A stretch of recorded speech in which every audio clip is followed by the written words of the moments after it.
ஸ்டெர்லைட்டின் எழுச்சியும் வீழ்ச்சியும் அப்படின்னு சொல்லி துக்ளக்கில் ராமகிருஷ்ணன் சொல்லி ஒரு கட்டு எழுதியிருக்காரு. அவங்க நல்லா தாமிரம் தயாரித்தாங்க. இந்தியாவுக்கு அவ்வளோ பணம் கிடைச்சது வருஷம் வருஷம். இப்போ வருஷம் வருஷம் நம்ம வெளிநாட்டிலேருந்து தாமிரம் வாங்க வேண்டியிருக்கு.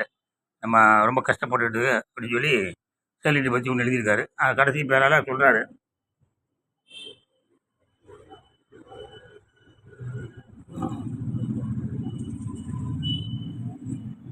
ஸ்டெர்லைட் வேதாந்தா தமிழகத்துக்கு செய்தது நன்மையா தீமையா அப்படின்னு கேட்டிருக்காரு. எதிர்காலம் தான் பதில் சொல்லணுமா? எதிர்காலம்லாம் பதில் சொல்ல வேண்டாங்க, எதிர்காலம் தான் முடிவு செய்ய வேண்டும் சொல்லியிருக்காரு.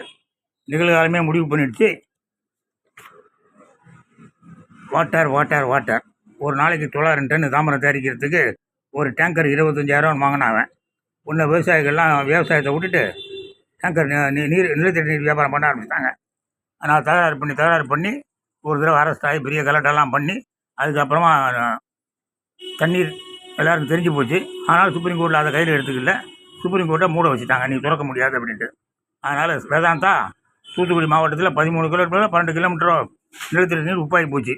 வேதாந்தா பற்றி கவலைப்படாதங்க துக்ளக், தயவுசெய்து வேதாந்தா பற்றி கவலைப்படாங்க. ஜெய்ஹிந்த்.